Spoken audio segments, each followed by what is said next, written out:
Today, we are finally doing what Houdini does best, and it's simulations.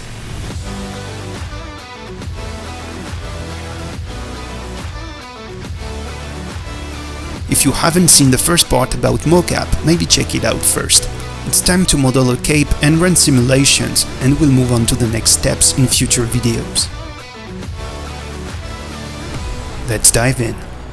Alright, let's create a geocontext, and we'll do all our cloth operation in there, so I'm gonna call that cape.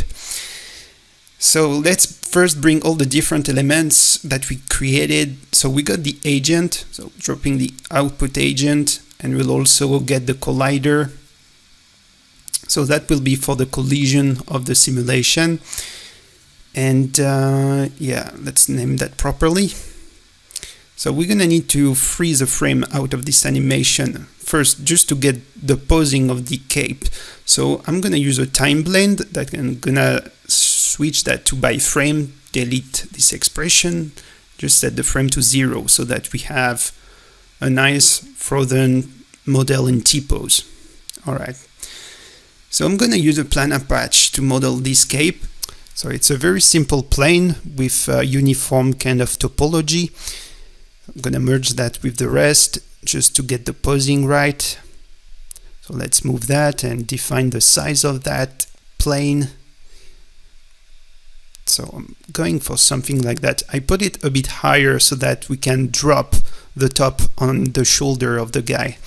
So we're gonna use a taper to get the top thinner, and we'll export the top seam.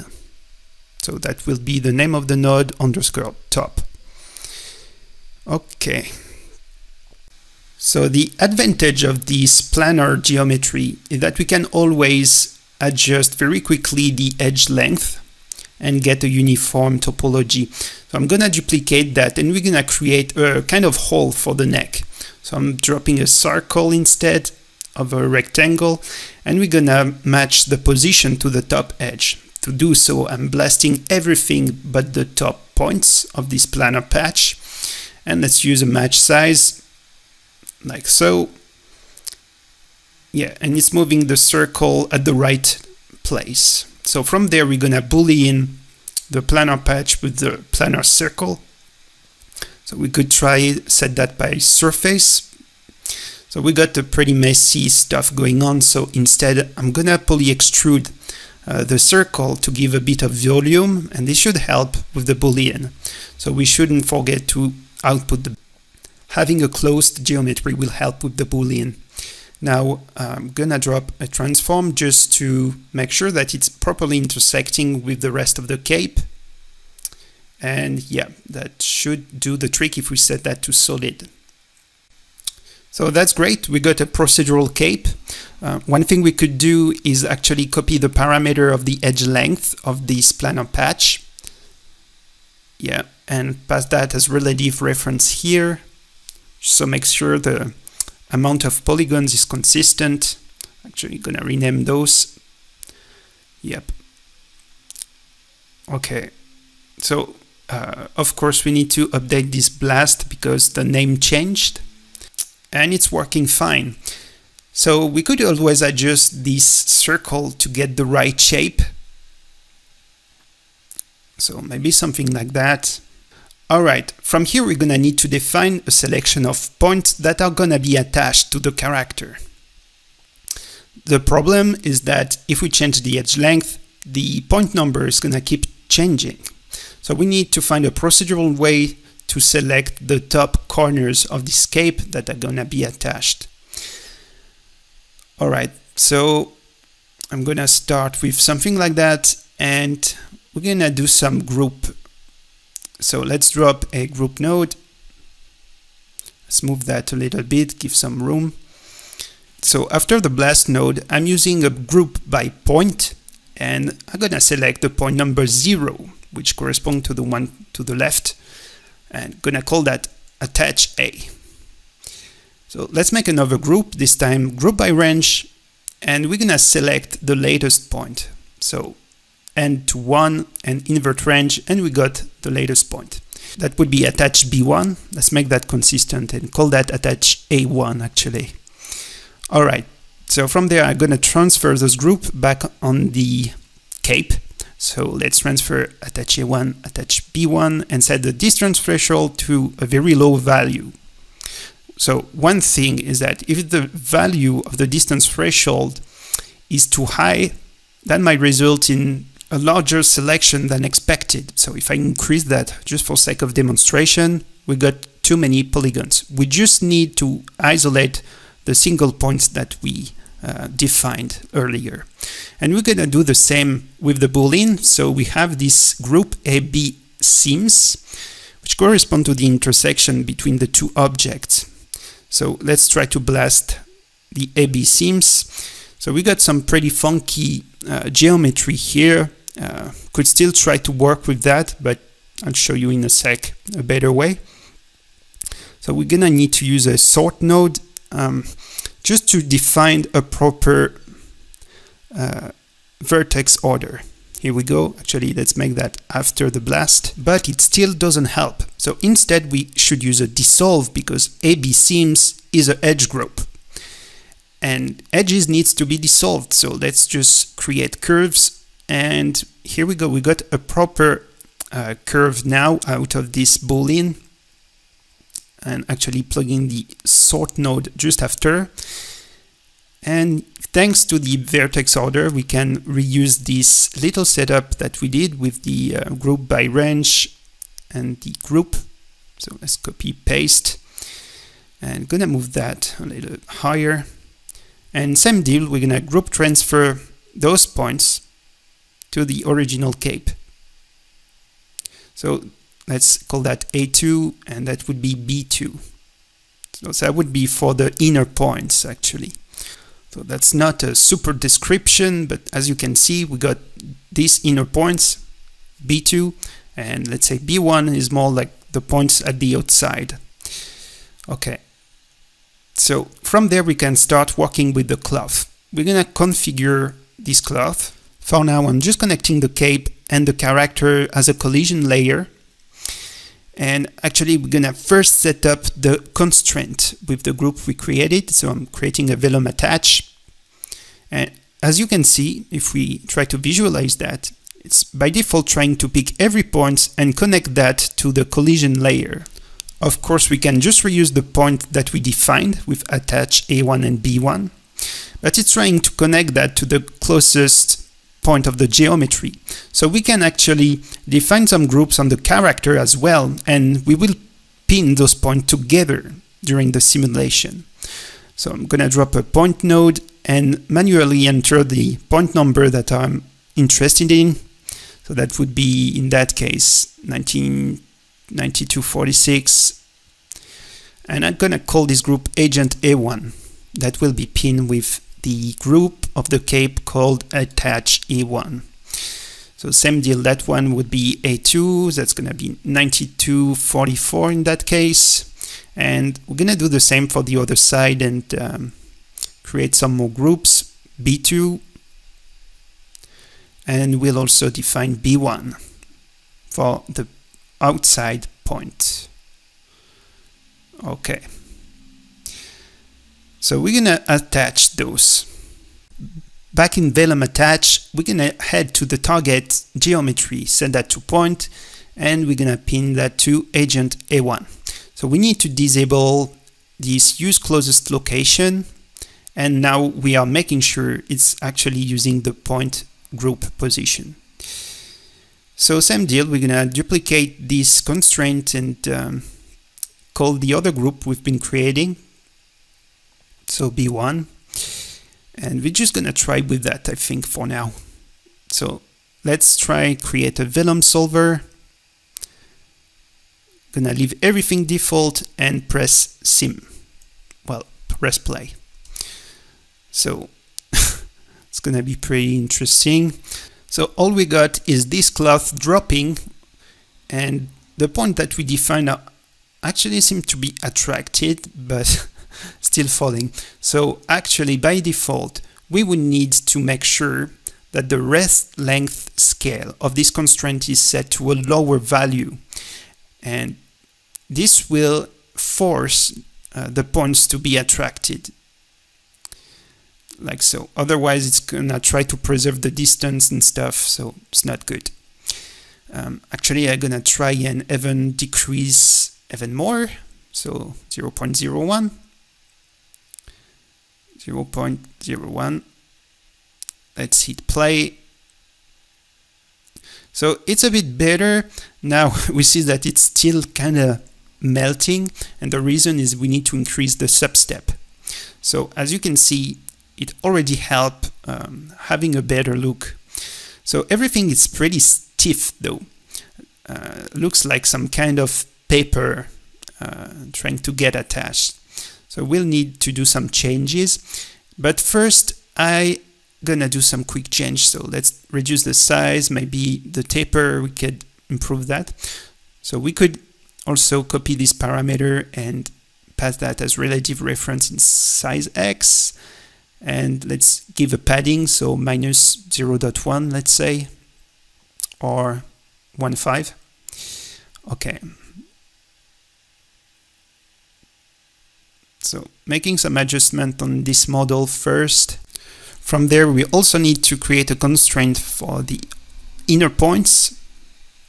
So it was B2. Here we go. And yeah, let's see. So there's no preview because I actually forgot to set that to A2 and B2. So okay, now that's working. We see this line is actually a previs of this this constraint. All right, so A2, and let's set that to agent A2. So let's try to sim that now. And yeah, it already helped to connect this cape a little bit better on the model. Now, in terms of simulation, as we said, it's pretty stiff. We're gonna need to do some changes and probably work on a more high-res model of this cape. So let's decrease the edge length. Yep. I'm gonna try 0.02. That's not too bad, probably even lower. Yeah, this density looks alright. We might need to do some adjustment, of course, now. Should increase the substep, and yeah, it's still looking pretty weird because we need to do some changing with the bending stiffness. First, we should also increase the constraint iteration. So the more dense is your mesh, the more you should increase constraint iteration, from what I understand. And same like the substep, we would need probably a lot more. So just increasing to 4 for now, just to keep things pretty fast. And also we haven't touched the thickness, but we should also consider this parameter, like something around 0.2. Yeah, probably even lower. So set uniform was the method used in Houdini 17. It's kind of deprecated now with this calculate uniform. I think it's doing something with the edge length and multiplying that with thickness. So stretch, we're gonna reduce the stiffness of stretch, maybe increase the compression. Should help us getting nice folds. Or maybe I'm wrong, but we'll see. And stiffness, we need to decrease that quite a lot too. And rest angle, which is the original angle between the triangles, gonna decrease that too. So let's also actually increase the substeps to 5, and let's play. It's looking pretty sweet. I think we definitely get something more fluid, and that's the type of effect that we want for our cape. Okay, sounds about right. Let's stop here.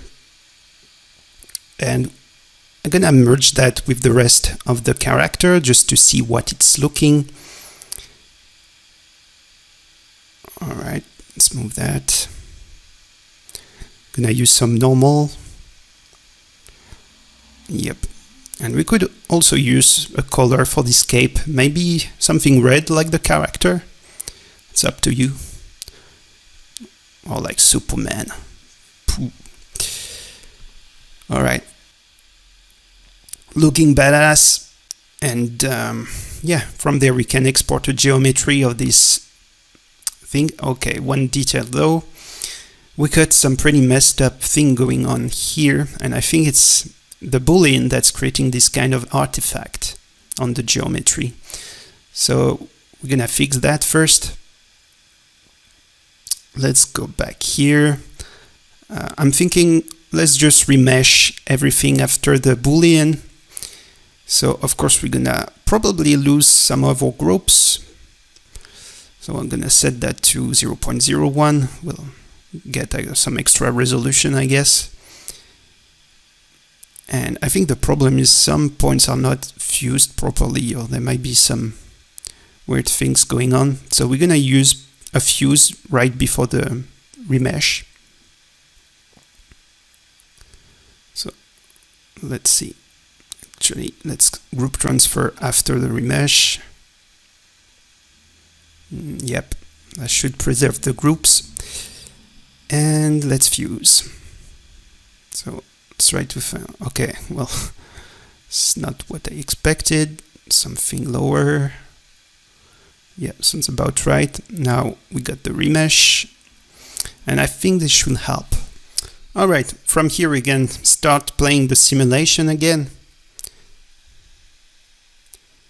Got some nice folds, that's cool. And the top seems pretty clean, I guess.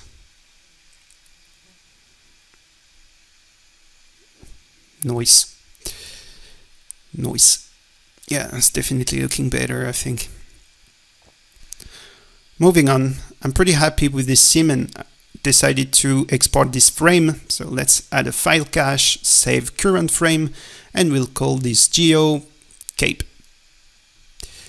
Let's save to disk and load from disk so that we don't have to redo the sim all the time. And let's create some network box to clean a bit this graph. That would be the cape modeling, that would be the collider geo, that would be the cape pose, and we're gonna copy and paste that. Now we're gonna start working on the simulation, the actual simulation. So dropping a null here to make it clear that it's the collider animation, it's not the frozen frame, so gonna finally see the character in action. So that would be the cape sim. We'll set a green color for this one. And all right, so this was driving the pose, and we got our null driving the cape sim collision. So file cache, we're gonna first poly reduce that. We got too many polygon. I think at the beginning it's nice to keep it low res.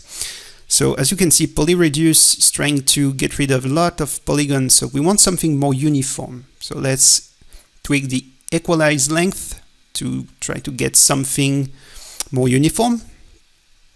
And yeah, something like that would do. All right, so we'll work with this proxy for now and see how is the animation looking, because we're now gonna have some new challenge to face. Okay, let's play the animation. Whoa. So as you can see, the first thing we should address is the velocity that is transmitting the agent to the cloth. It's creating this kind of cartoonish effect at the beginning, which is not what we want. So one node that can help us with that would be Vellum reference frame. And that's actually the velocity compensation that we should increase. So a value of 1 should pretty much cancel the velocity of the character. As you can see now, it's much more subtle, but now let's see, the new challenge is the cape getting in his face. All right, so we're gonna create an attribute to control the weight of this cape. I'm gonna call that density. And basically we're gonna paint the bottom of this cape to assign a weight that's gonna be heavier in the bottom edge. So actually let's make the bottom red and probably smooth these values. So middle click and here we go. Can smooth it out. So to manipulate this attribute, we'll create an attribute wrangle, and we're gonna use some basic vex like add density equal theta1 add density, and we'll create a float control called min and another controller called max. So this way we can refit the attribute, and we need to basically set where is it? Okay, this density to scale by attribute, and we're gonna set the minimum and maximum based on this initial value that was 0.1. I'm just gonna set that to 1 for now. I'm not sure if it's override or a multiplier, but just in case, gonna set this like that. So from here, the bottom should be heavier, which should help us avoiding that it actually get in the face of our character. Yeah, it's much better. All right, this ending's gonna be pretty tricky, but okay, let's review the animation. So beginning's working much better. Cape is not colliding with the ground. We'll have to fix that. And maybe we could use some wind as well. Could be an interesting effect and maybe help us with the end. Okay, so let's enable the ground position so that the cape is interacting with the grid. And in force, we're gonna set the wind direction to -1 in Z, and let's increase wind drag, something like 0.5. And actually I'm gonna reduce velocity compensation so that we get more interaction with the character velocity. And yeah, so far so good. Poof, jump. Grid collisions working fine, but the end is still a bit could be better. Maybe we'll see with the high res model of the cape if it's working better. But there's one trick that we could do. We could basically try to paint an attribute on this top section so that it doesn't deform too much, and try to preserve the shape. Yeah, because right now it's trying to twist and stuff while trying to maintain the constraint of the pins. So yeah, no. We're gonna try to do something here. So we're gonna create an attribute called bend stiffness. And okay, let's drop a new attribute paint. New attribute paint, where is it? Yeah. And in attributes, let's pass the name bend stiffness. And we're gonna start painting. So we're gonna paint the top. All right, that's better. Puff, puff, puff. Actually, we don't need that wrangle. Why did I drop that? And actually, we'll use this attribute wrangle and do the same expression, then the density. We're just gonna call those controller min bend and max bend. So something like 0.5 at the maximum. And let's call that bend stiffness. Yeah, all good. Actually, I'm gonna disable the poly reduce, and we're gonna start doing the high res sim. Let's just recache the stroke so that we keep the attribute we painted. Nice. I'm probably gonna adapt that a little bit. Let's smooth. Okay, I think that could work better. So let's check out the solver. Maybe we need some less wind. Let's say 215 constraint iteration. Also, one thing we forgot is the box on which the agent is climbing. We should add that to the colliders. So just in case the cape is hitting this element. So I'm launching my simulation, and after a while that's what we got. It's looking alright, I guess. Let's check out in camera view. So we'll see in another tutorial how to set up these cameras. And yeah, there's a bit of, it's definitely alright, but there are some weird things happening, especially here. It's pretty messed up. Yeah, like how this is bending. We probably will fix that in a sec. We're gonna move on real quick for the next part of the setup. So we want to export a cache of an animation. So we'll use a Vellum IO. Set a path, save to disk. Pretty straightforward. It's basically a file cache, but for Vellum animation.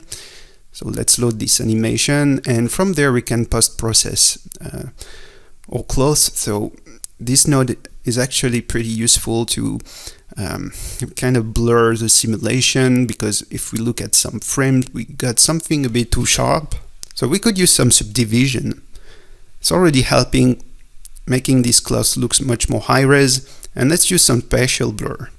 So spatial blur is kind of helping to smooth the result and making this cloth looks much more fluid. Yeah, I think that should help. So whatever the final look of your simulation, it's always a good idea to use some post-process, and could add some thickness too for the render. So I guess this thickness should be based on the thickness that's simulated in the Vellum simulation. Alright, so I think that will do for now. I usually like to use a clean node just to get rid of all the unnecessary attributes that have been generated during our simulation. And I'm gonna reset some color. Alright, so from there we're gonna make a Playblast. So we haven't done that yet, and it's actually a good way to check out a result. So I'm just gonna tweak the frame range, and we got a bunch of other options, so you can have a look. I'm just gonna set a path for exporting the Playblast, because I like to keep track of the different iteration I'm doing. So it's gonna be playblast.$f.jpg. Alright, actually let's go in camera view. That might be a bit more convenient for the Playblast. And flipbook. So it's all good, let's start. So after a while, that's what we get. So mplay should show up, and from there you can read your animation in real time, which is more convenient. And well, as you can see, there are some weird stuff that are still going, mostly on the top of the cape.